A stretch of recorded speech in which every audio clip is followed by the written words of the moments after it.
Hey, friends, and welcome back to Pastors' Wives Tell All. We are so excited about today's conversation because we're chatting with someone very special, Stephanie's sister-in-law, Lydia Lusby. Lydia was born and raised in Statesboro, Georgia, in a pastor's home with 3 older brothers. She's been married to her husband, Jeremiah, for 9 years, and together they live in Missouri with their 3 fur babies, Maya, Mozzie, and Cage. Lydia currently works as both a customer service assistant and appliance retail manager at Lightwise, a commercial lighting company. She also serves faithfully at her local church as a worship leader and small group leader. In today's episode, Lydia opens up about her journey of growing up in the independent fundamental Baptist church and the heavy legalism that shaped her early view of faith. She shares what it was like to grow up under strict expectations placed on girls, being told what roles women were allowed to have, and that their main purpose was to become a godly wife and mom. After witnessing corruption and hypocrisy in the church, Lydia wanted nothing to do with Christianity for a time. But her story doesn't end there. She eventually found her way back to Jesus, this time free from the chains of legalism and full of the grace and freedom he offers. Now let's get to this important conversation.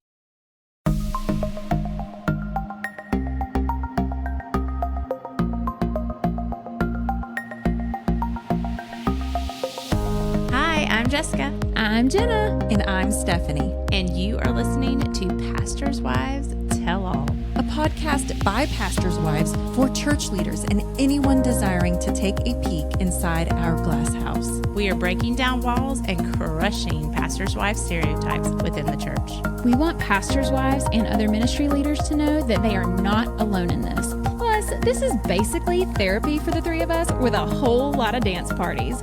Woo,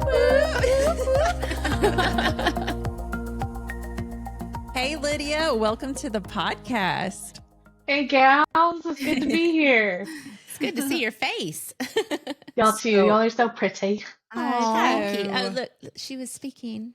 In Pretty. British. In British. Pretty. Love it. So pretty. You so pretty. Thanks. That sounded different. That was not. Nope. I take that back. Not the prettiness, just the voice. What? Anyway. Anywho. Oh, that's great. Lydia, I am stoked that you're here because you happen to be my sister-in-law. So my husband's baby sister. She is a pastor's kid. And so I'm just excited to have you on here. I think this is going to be fun. I think you have a really cool testimony to share. And I know that there are people who need to hear it. So we're going to get started. But to kick things off, maybe could you just share with the people a little bit about you, what you're doing right now, your husband, family, that kind of thing? Okay.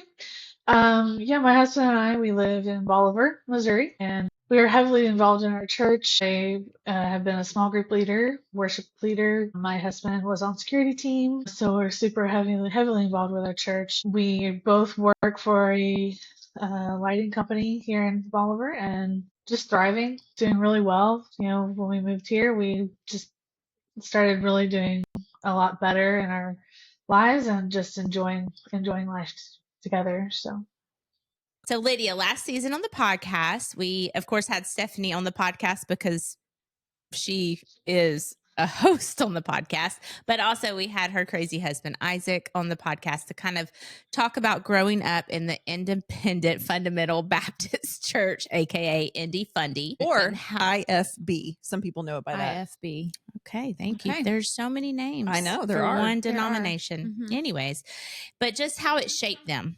And you are a woman, of course, and you grew up in the Indy Fundy church.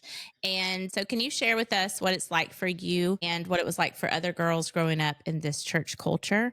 And what were the expectations for you and other girls within the church? Yeah, so the words ladylike kind of came into my brain Yeah. from a young age, a very young age, from 4 years old. We're taught how to be ladylike Mm, and what it actually meant, like what we were supposed to do, the rules we were supposed to follow as a young lady. okay. And so the ladylike also meant kind of a Another words you can put into is meek and quiet spirit, which is kind of put together in that aspect of things.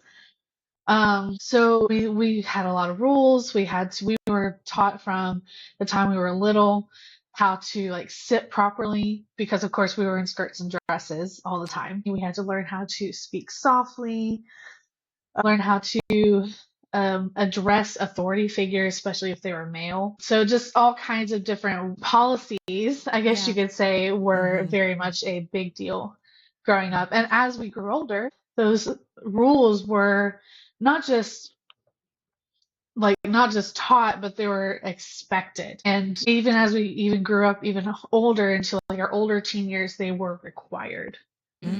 So very much a lot of rules and stuff that we had to follow.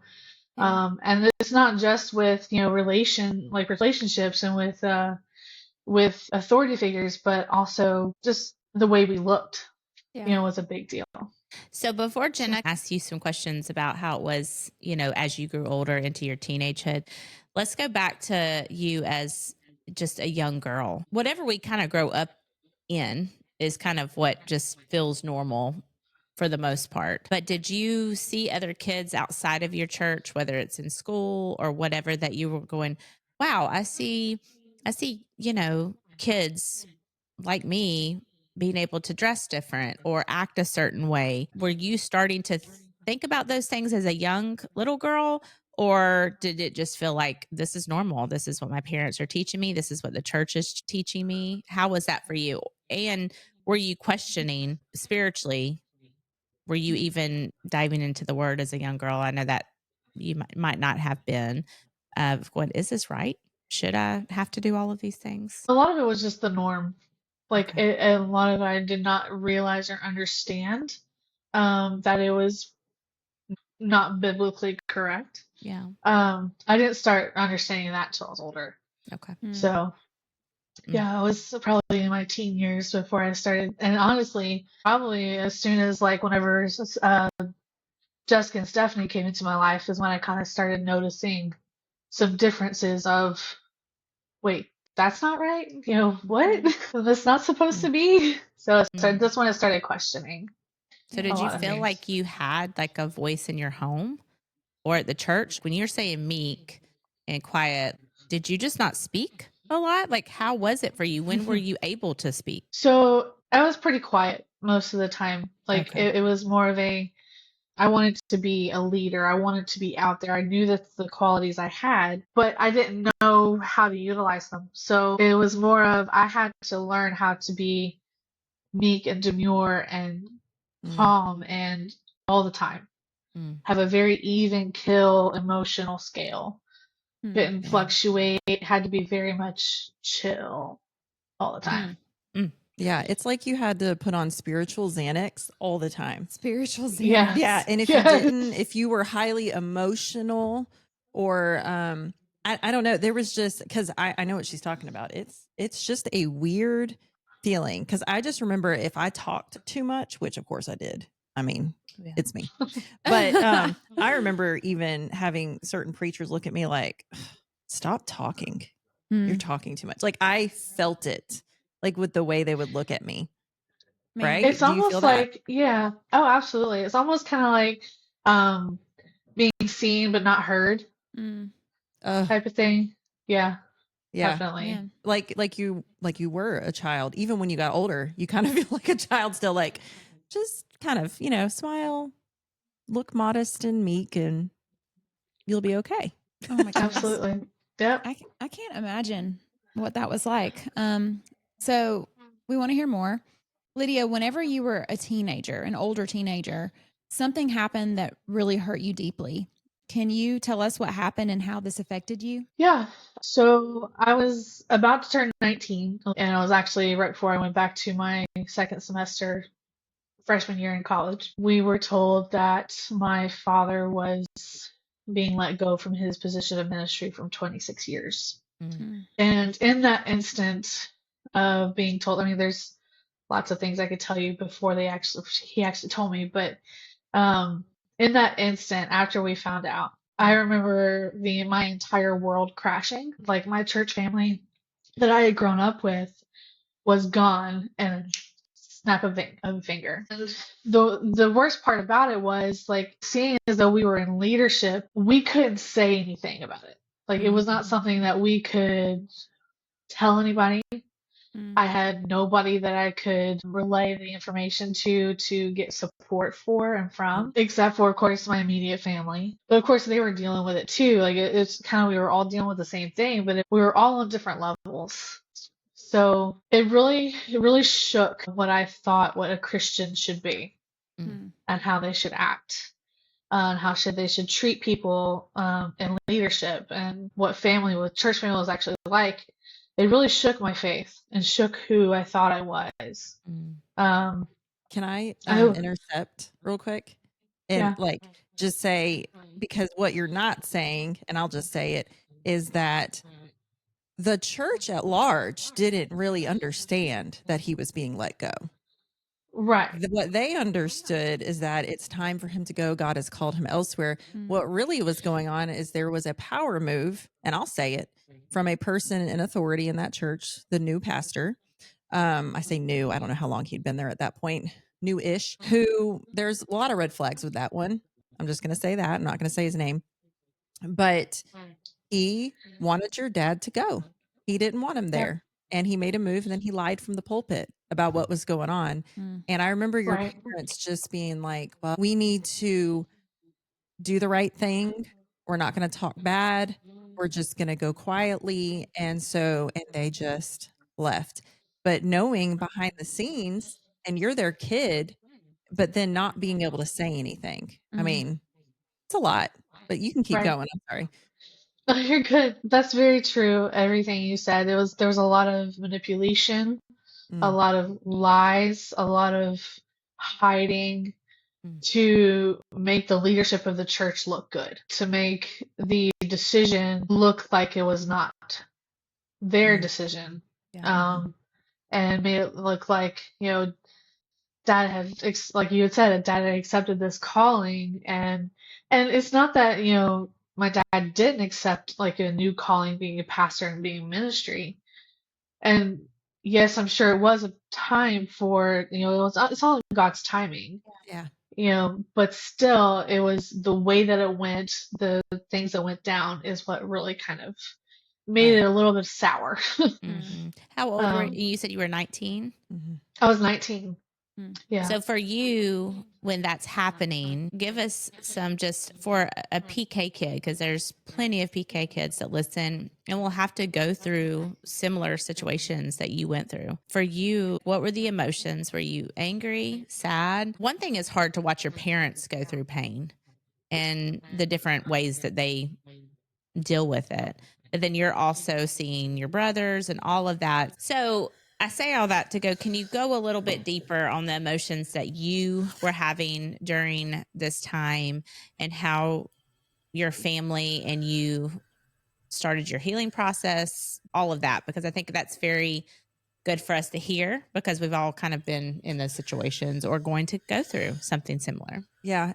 But even before you even say the healing part, Yeah. you didn't mention something that I know you were going through, like spiritually at that time, how your faith personally was rocked. Share that too. Okay. So my faith personally was rocked to the point where I did not want to be a Christian anymore. I decided that I would play the part, but I did not think that being a Christian at that time was worth anything.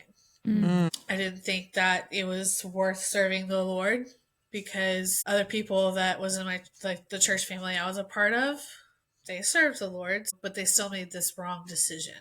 Or I made this really tough, bad decision that, totally crushed our family. Right. So what's the point? Is where I was at. Was my question to myself, well, what's the point of this? Yeah. If it's going to end up in heartache. It really rocked to that point. The emotions that I was having contributed to that question. Yeah. I was so angry, not knowing how to deal with anger in the proper way. Was never taught that. because anger is a negative emotion, and negative emotions were not allowed because that meant you weren't right with God. Right. So I never learned how to deal with anger and bitterness and conflict like this. So it definitely came to a really big head. Yeah. And anger turned into bitterness, and the bitterness just ate away at me. Mm. And honestly, that was literally when I found out was literally the week before I went back to college. So Yeah. I had told my father, I was like, I do not want to go back to school. I was like, I'm not going back to school. I was trying to put my foot down as much as I could Yeah. to say, I am not going back to school. You forget it. Right. But through a lot of tears, a lot of conversations, I was told I had to go back. So this was only my first year of college. So the friend group that I had was not established. I did not have a support system. I was literally 8 hours away from my family trying to deal with this hurt and frustration and anger and not knowing how to do so. So it definitely threw my life into a whirlwind of just not knowing where to go and what to do. Now, I was like that for almost a year, not knowing where my life was going to go, trying to figure out, should I be a Christian, even though I really don't want to be? Is it worth it? Where is Yeah, that was God? Yeah, where is God in this? Absolutely. That's how my emotions were at that point in time, was just trying to figure it out as a 19-year-old. Like, even growing up in church, you would think I would have some kind of emotional maturity. But at that time, I did not, because I didn't know how. There wasn't a lot of emotional awareness, right? In general, Right. in Exactly. that culture. There just wasn't. Like, we were not Right. taught how to handle emotions, what to do when there are negative feelings, or what was considered negative feelings. And even your brother struggled with that for years, Yep. like in our marriage, just trying to like understand emotions. And that just seems to be a common like problem, because then what happens? You get angry and then you're like, oh gosh, but this is like a sin, but I feel like I have a right to be angry. Yeah. And there is Right. righteous anger. Yeah. And then not knowing what to do with that. So that's hard. And Right. then I know that you also with college, I remember you even wrestling because you really wanted to do cosmetology, but that Yeah. wasn't an option for you to do. There were expectations put on girls when they graduated high school. You were to go to like a Christian college, and then there were only certain things you could do. Could we talk about those expectations? Like, since we're kind of in that age range right now, we're talking about, okay, you're in college, you've been dealt this hand of like hurt and bitterness and all of that, and you're being made to go to this particular college. Tell us about that experience and how that relates to even girls in this IFB movement. Yeah, so as women, as we got older and we were taught, the first thing that we were told to do was to learn how to be a good wife and a good helpmeet.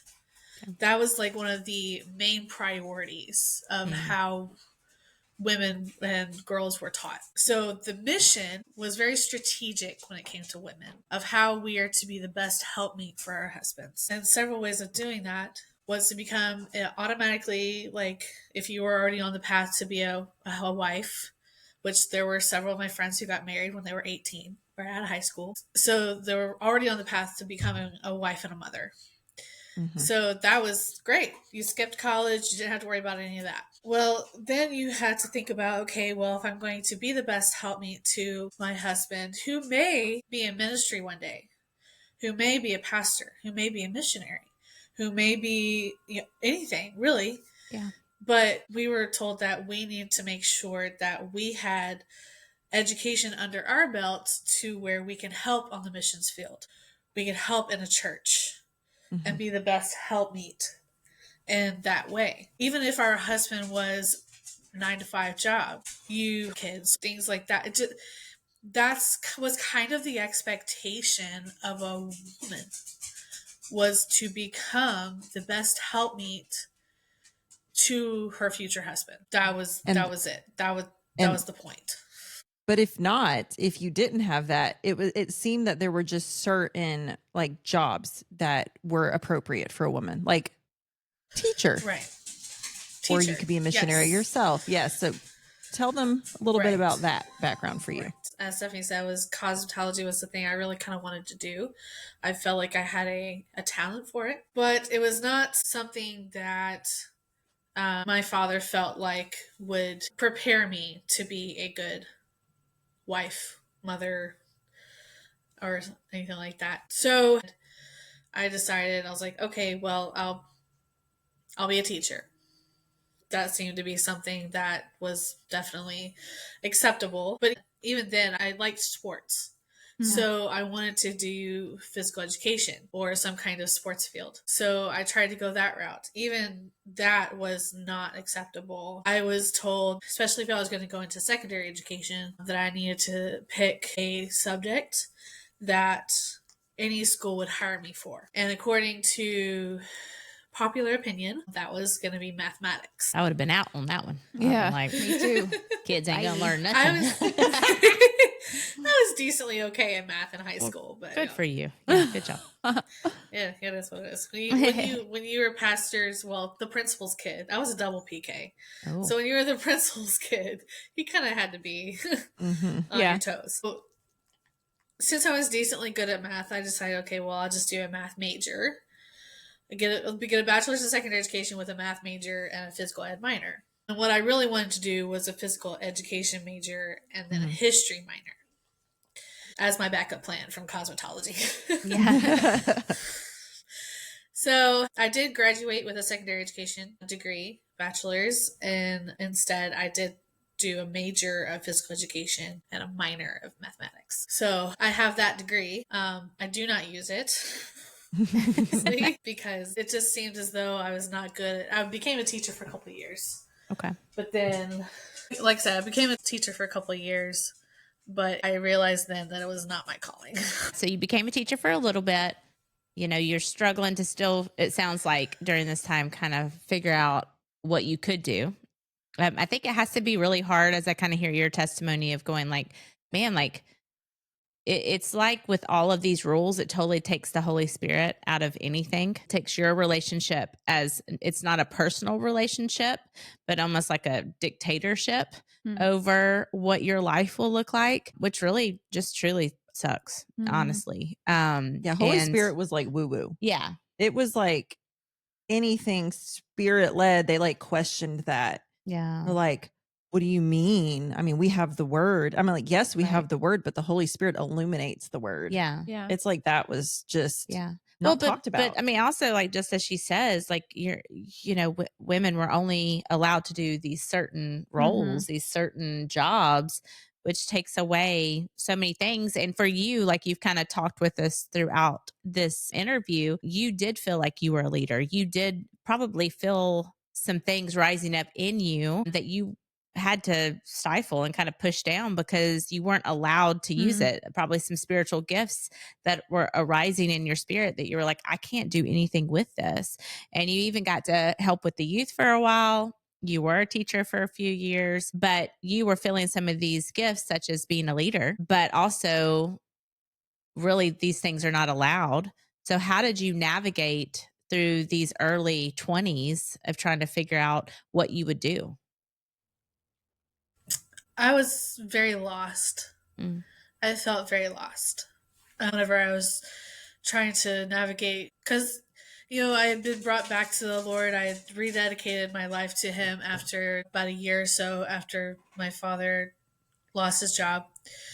But I still felt very much lost and very much alone, not really knowing who I was, even though I knew my strengths. And one of my spiritual gifts was spiritual leadership, was leadership in general. I didn't know how to utilize it. Yeah. As a woman, I was not able to strengthen that gift where I was. So I really fumbled through those years after I graduated college.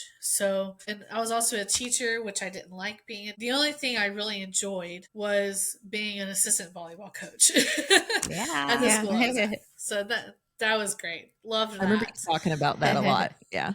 Oh yeah, that was probably the highlight of my life at that Aw. point. And I did youth for a couple of years after I graduated college because I thought that's where I was supposed to be. Because I was told, well, we don't have enough volunteers in our youth group, in our youth leadership. Mm.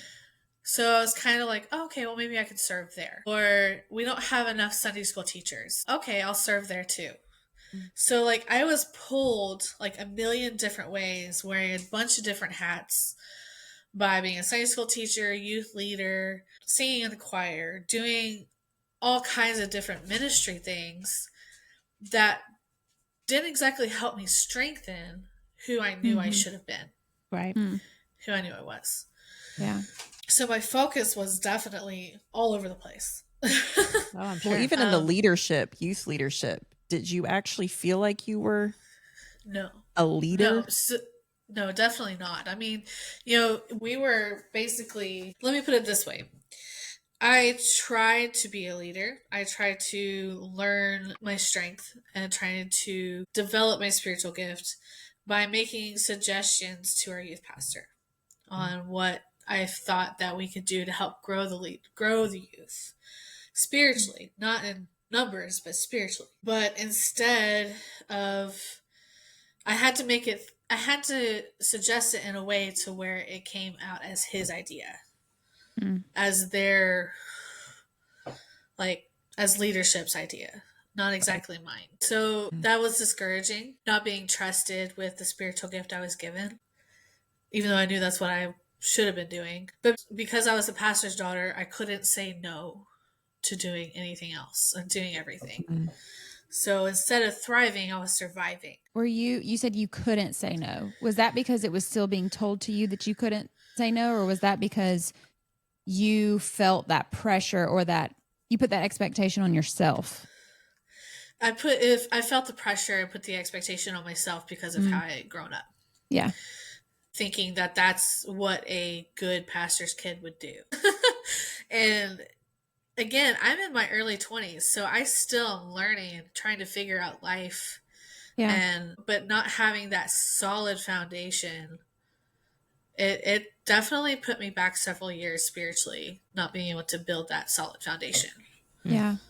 I can imagine that it would set you back for sure. Hey, friend, we will get right back to our episode, but we want to take a moment and thank our patrons. You guys keep our podcast going. If you are not a patron and you would like to consider donating to our podcast ministry, we would be so grateful, and we might even do a happy dance. When you become a patron, you get perks like being the first to hear about special info and retreats. You get bonus episodes, monthly devotionals, lock screens, and more. Plus, we have added a new $1 tier for those who believe in us and what we're doing, just because you love us. So head on over to our show notes and click on the Patreon link to learn more.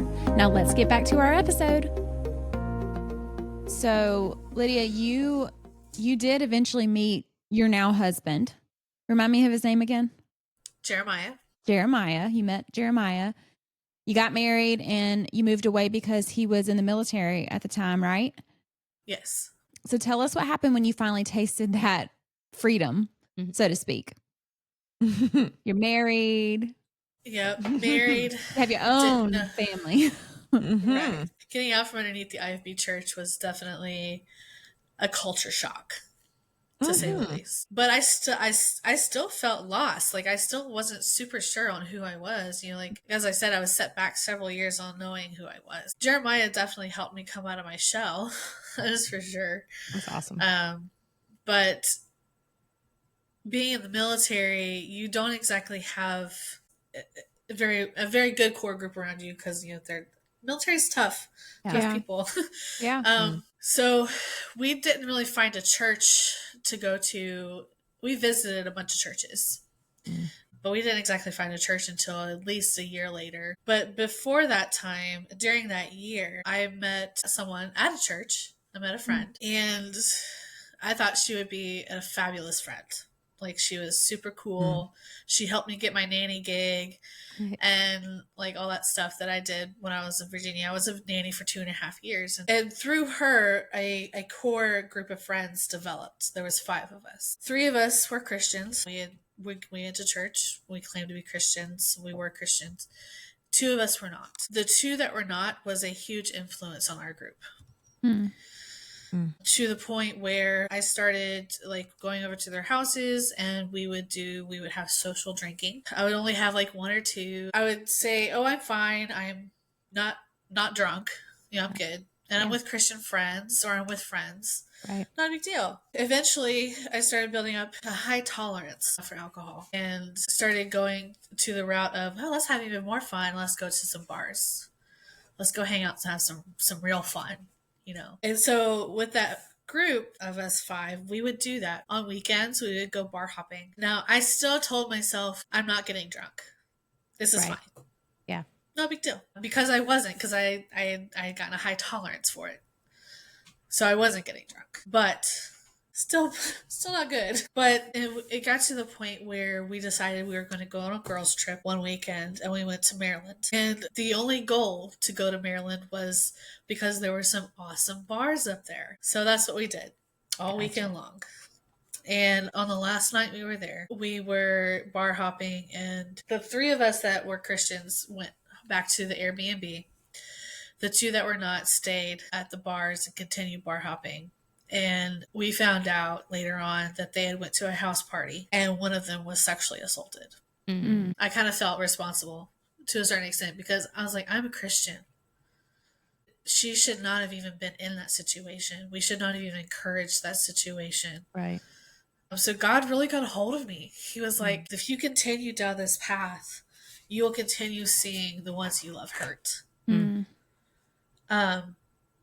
So needless to say, that weekend actually destroyed that friend group.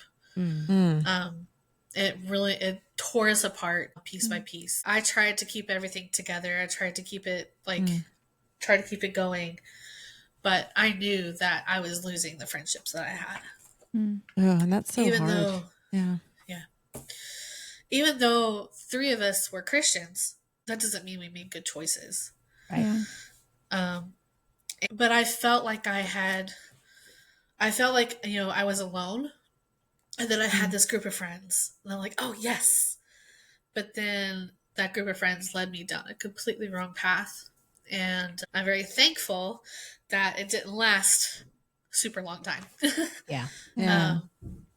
But it lasted longer than it should have. And I pray every day that the 2 girls that were not Christians, that we had like a tiny seed planted. Yeah. Hopefully. I pray every day that, because I know that I regret not being the witness that I should have been. It's different, I guess, I know we say, okay, we're Christian, but then also to like walk in the Spirit, it's different. It hits different. Like you can believe and be a believer, but not be walking that out completely. Yeah. And so I guess that's kind of where you found yourself, is like, I'm here, I'm Christian in name, I believe in God, I'm trying to go to church with my husband, I've got these friends, but the relationship piece with the Spirit, with the Lord, that sweet intimacy you did not have at that point. So Lydia, tell us, how did God get your attention and bring you back into relationship with him, or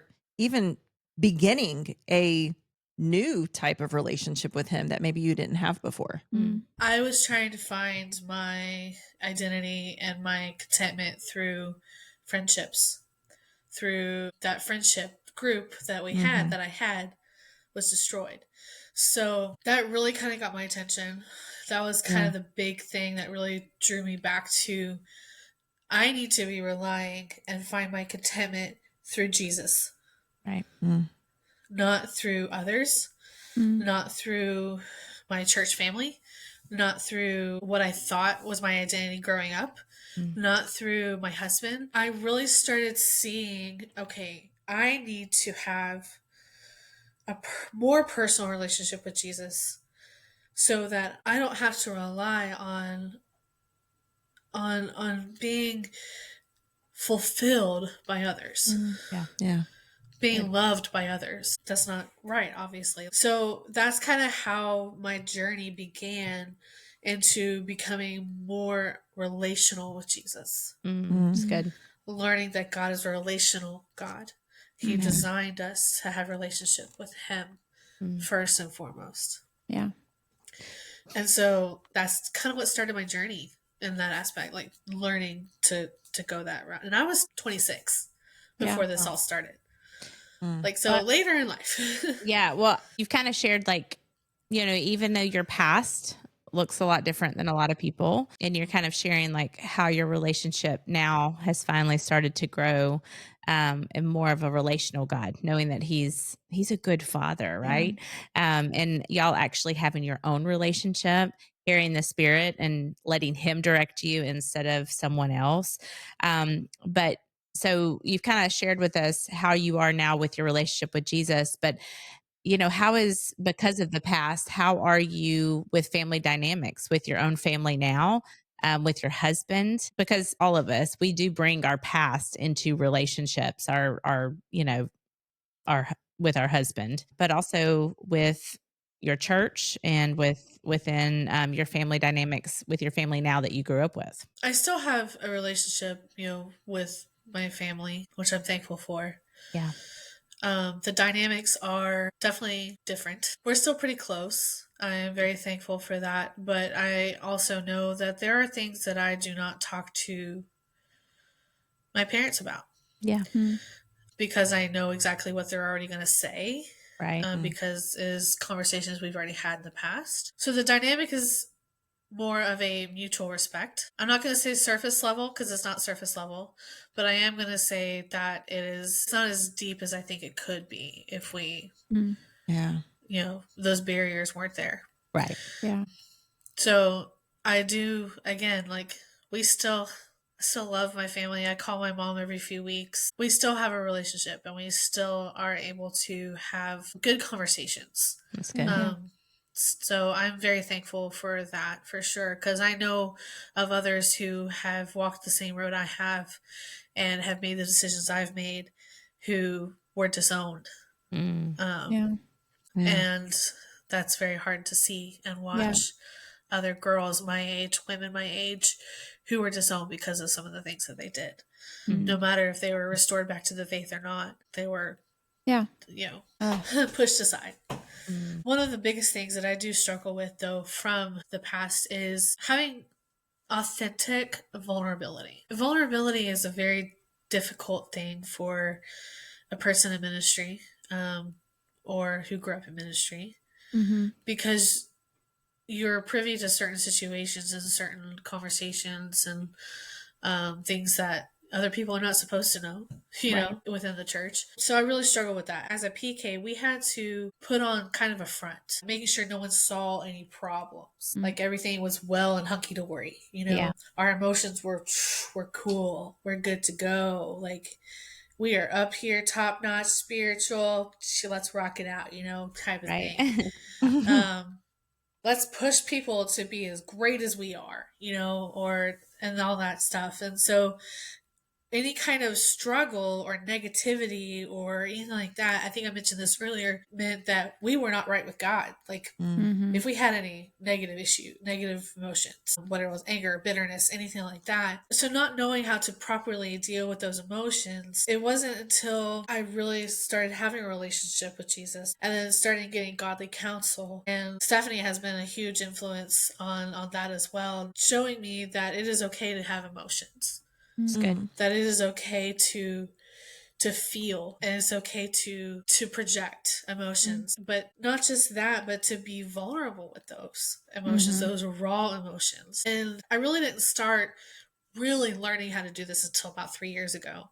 So I'm still in my baby stages of trying to work through all of that. But the vulnerability that I would love to have is also something that would also help in being a great leader. Yeah. So that's how I've started trying to develop through God's grace and through so many nights of crying by myself or trying to figure out like what emotion am I feeling right now and trying to name that emotion and be like, okay, this is okay to feel it, but I need to know what emotion this is so I can work through it.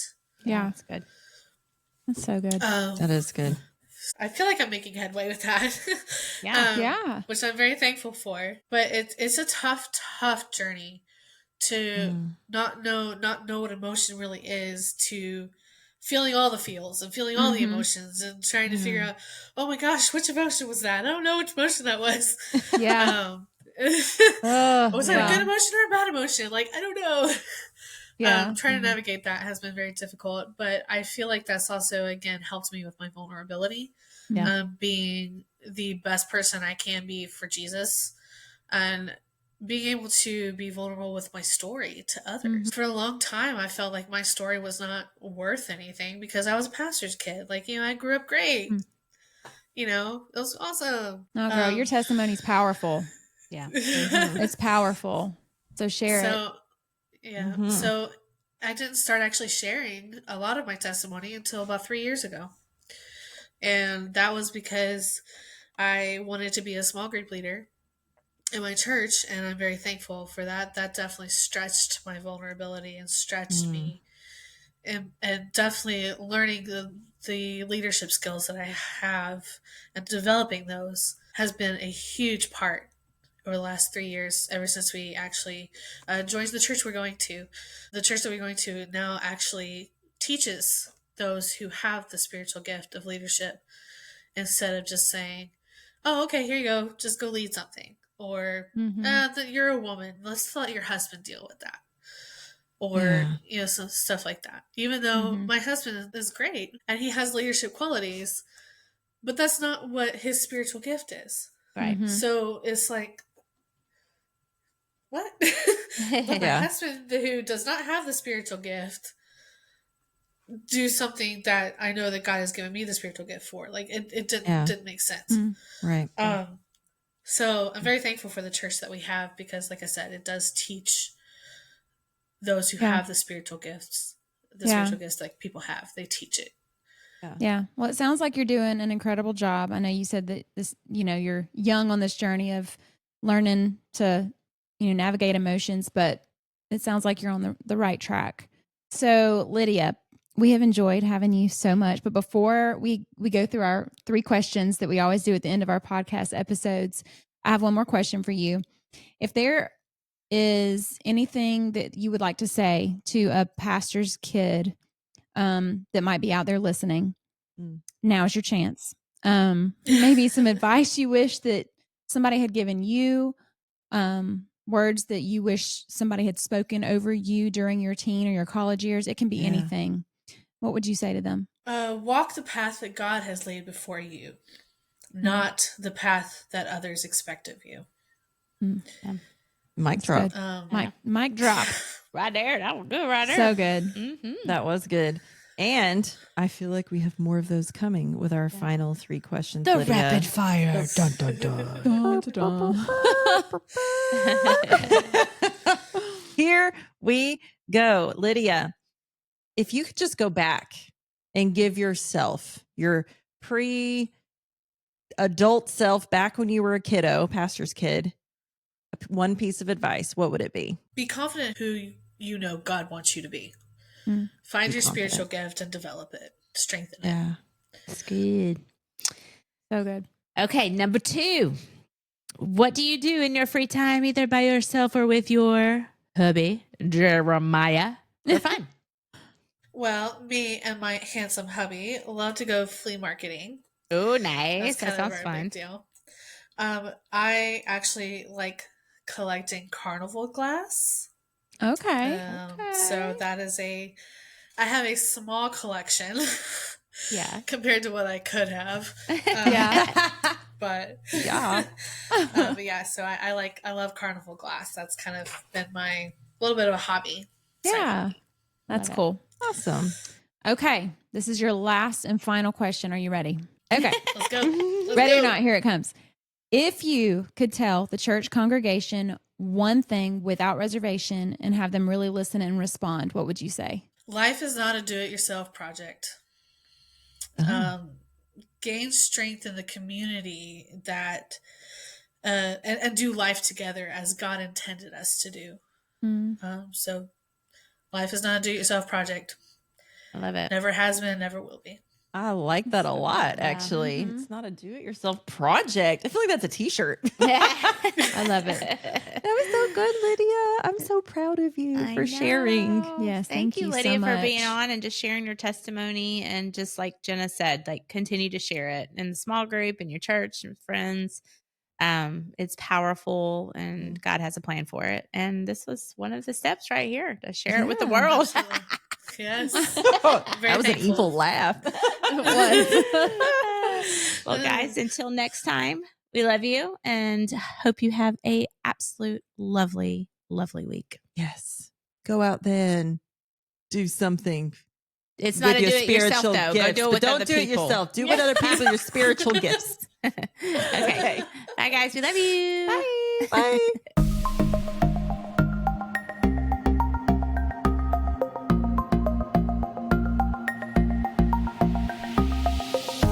Okay, friends, if you have enjoyed this episode as much as we have, please help us spread the word on Facebook and Instagram. If you didn't know yet, Instagram is where all the fun is at. From dance reels on Wednesdays to spiritual encouragement and laugh out loud posts in between, there is something for everyone. And last but certainly not least, if you could take a moment right now to stop what you're doing and give us a rating and review, even subscribe to our podcast, this seriously helps other people find us who wouldn't be able to otherwise. Thank you so much for your love and support. We hope you'll tune in next week.